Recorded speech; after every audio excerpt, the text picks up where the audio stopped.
E o Cruzeiro recebe o Criciúma amanhã no Mineirão às 7h. E eu pergunto, já que as vitórias não estão vindo no Brasileirão, o técnico Fernando Diniz deve mudar a escalação desse time que não está engrenando dentro do Campeonato Brasileiro? Será que o Diniz tem que fazer buscar alternativas ao decorrer da competição, até achar um encaixe melhor?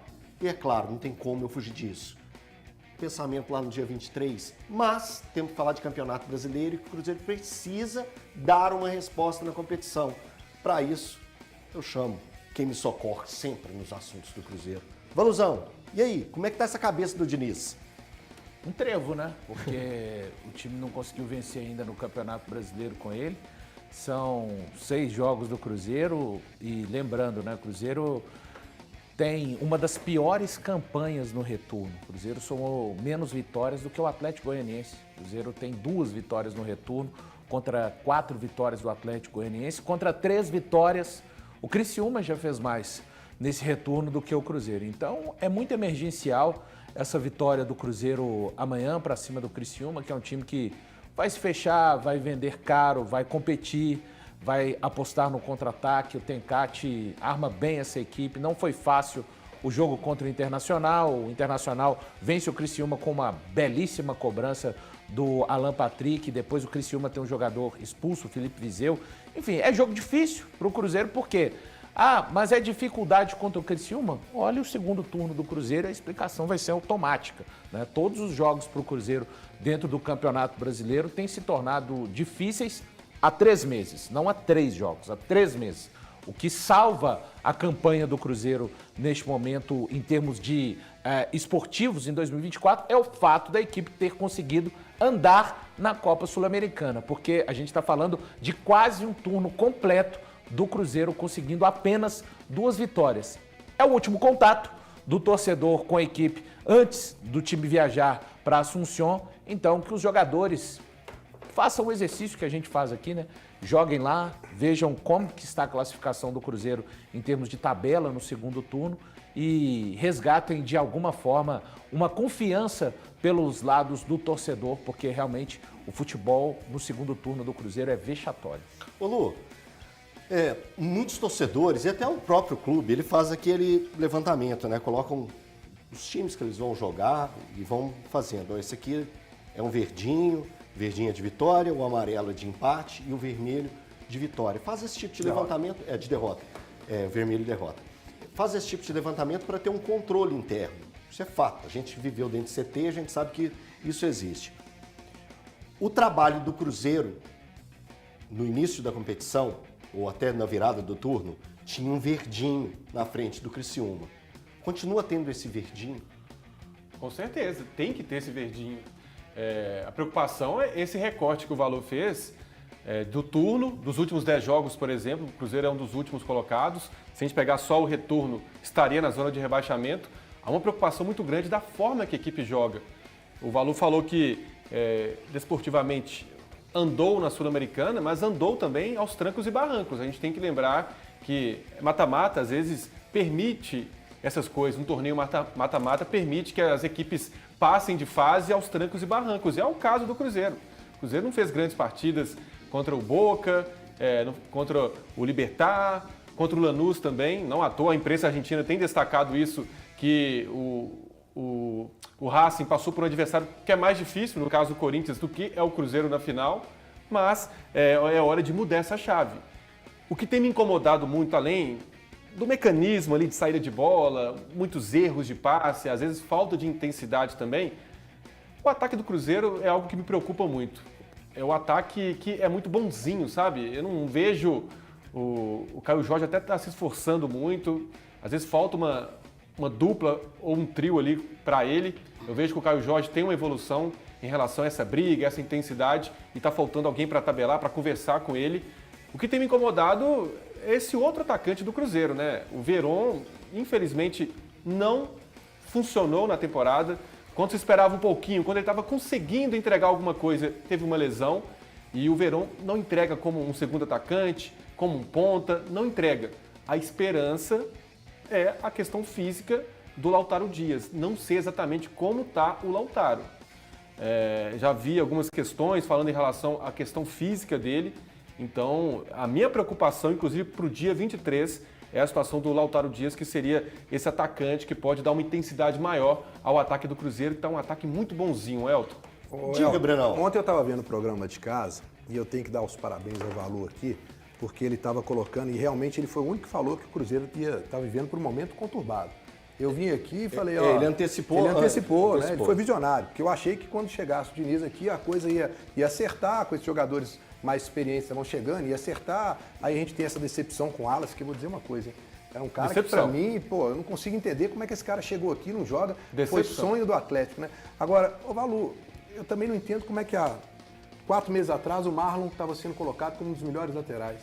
Como é que o Matheus Pereira era uma grande revelação e hoje a gente vê o Willian seleção. Uma queda. Mas o time entrou em declínio, né, Breno? Desde o Cruzeirense odeia ouvir falar nesse jogo, mas é o jogo que acaba marcando o que passou a ser o Cruzeiro depois do jogo contra o Botafogo. Eu já disse e vou repetir mais uma vez. A realidade do Cruzeiro não era aquela quando venceu o Botafogo. 36 pontos, 4 pontos atrás do Botafogo e do Flamengo, mas a realidade do Cruzeiro não é de ganhar 9 pontos em 39 disputados em 13 jogos. Desculpa, ninguém vai me convencer que é.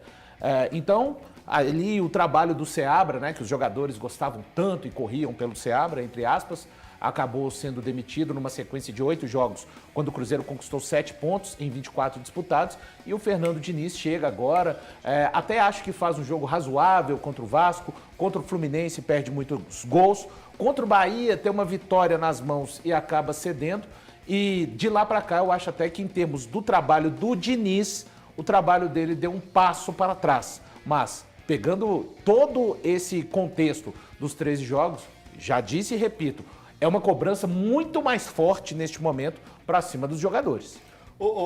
Comini, vem aqui comigo aqui, coloca na tela aqui os pendurados do Cruzeiro. Aqui, ó, gente, eu tô falando de pendurados, tá? Com 2 cartões amarelos que vão entrar em campo, estão à disposição do Cruzeiro, né? Todos estão à disposição do Cruzeiro para o jogo contra o Criciúma. Todos esses jogadores estão com 2 cartões amarelos. Não é escalação, hein, gente? Mas olha só.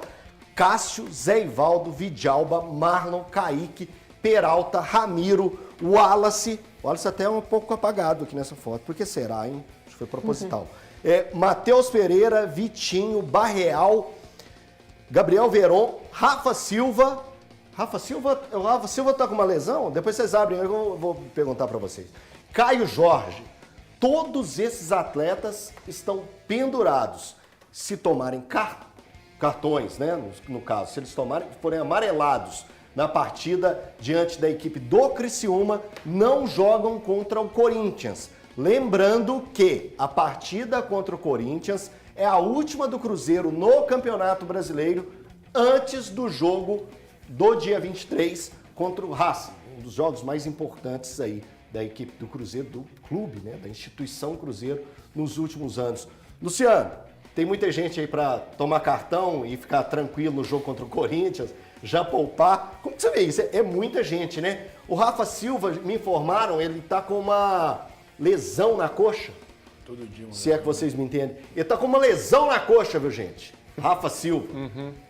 Uma lesão na coxa. O Rafa Silva tá com uma lesão. Isso, o Rafa Silva tá com uma lesão na coxa, é o que me informaram aqui. Isso. Enfim, aí, Lu. É muita gente, né? É muita gente. Para dar uma tranquilizada. Mas aí tem reserva, jogador que tá com lesão na coxa, tem jogador que... Mas titulares... Mas, que coxa? Quem tá com lesão na coxa? Deixa acontecer naturalmente, sinceramente. Deixa acontecer naturalmente. A tendência é de um Cruzeiro reserva contra o Corinthians mesmo, então... se puder, cuidado, viu, gente? O negócio de forçar cartão pode trazer problemas aí e tal. Tem que forçar direito para não ter outra interpretação, se é que me entendem. Hoje tá tudo desse jeito. Então, acontecer naturalmente. Jogar bola. Se for para levar cartão, que leve cartão, mas eu acho que não precisa forçar nada não, viu, Elton? O foco do Cruzeiro tem que ganhar do Criciúma, tem que estar ali no bolo, que pode virar um G7 ou quem sabe um G8 do Campeonato Brasileiro. Tá nesse bolo aí, não ficar muito para trás. Mas a tendência é poupar contra o Corinthians? Não precisa forçar, joga. Se levar cartão bem, já vai ser reserva. Não, mas aí é legal você forçar para ele poder ficar fora quando limpar. Esse aqui, ó, o Cássio. Esse seria legal poupar. Evitar esse eu confronto. acho que seria legal. Poupar no Contra o jogo Corinthians. agora? Não, contra o Corinthians. Eu acho que não precisa ir lá, não. Precisa não. Eu acho que vai gerar desconforto. Não. Vai ser um personagem Vai ser antes um de uma decisão. personagem. Não sei. Não sei. Cara, Você não concorda, não? o Cássio é veiaco. Já, Sim, mas tá precisa não. Já tá. Beleza, anos pode e anos de descansá-lo. futebol. Pode descansá-lo contra o Não Corinthians. vejo problema nenhum de levar Mas- o Cássio lá. Mas eu acho que vai descansar todo mundo, não, Tito? Dia 20. É, Esse jogo é titular, dia 20. é que tem muitas O jogo é reservas aí, né? 23. É isso que tem mesmo, gente. O jogo é 20, não é 19, É não. 20. 20. 11 horas da manhã. 20, É que 11 tem horas gente- da manhã. É que tem gente aí que tá Feriado. descansando já tem um bom tempo, né? Mesmo jogando. Mesmo escalado. Mas. Descansa em campo, né? É, tem cara que tá descansando em campo. tem um bom Kaique aí tempo que tá- já. Mas jogo. a verdade. Quem é o descansa time. em campo? O Matheus tem descansado em campo pra mim. Só ele. E O Verão tem descansado? o Verón tem descansado em campo pra mim. O Wallace não tá descansando. O Wallace não veio pro Brasil ainda, né? Não Essa é a chegou, não. verdade. O Wallace não chegou ainda. E você vê que tem Alguém qualidade. tem que mandar esquece. passagem pra ele vir da Itália. Porque o Wallace que tá aí não é o Wallace que eu lembro de ver jogar no Grêmio, nem que eu vi jogando fora do Brasil. Amigos do Ramiro contra o Corinthians. A Real também caiu muito, cara. Caiu muito. Mas o Cruzeiro precisa entrar com um time com foco total. Eu mudaria algumas coisas no Cruzeiro para enfrentar o Criciúma. Que dá- em Peças? relação à pergunta- Peças? mudaria. Quais são as peças? O Wallace não dá para ser titular hoje do Cruzeiro. E olha que é um cara que eu gosto muito pela carreira dele, mas pelo que ele tem apresentado, não dá. O cara tá completamente apagado, completamente dormindo em campo. É um jogador a menos, praticamente, pro Cruzeiro. Eu não tenho gostado do que ele tem apresentado. E é um cara que eu tinha muita expectativa em cima dele. É. Mas tá muito mal. Agora, tiraria ele do time. Tiraria. O Marlon, não sei se eu manteria também, viu? Não tá bem. Eu tenho preferido.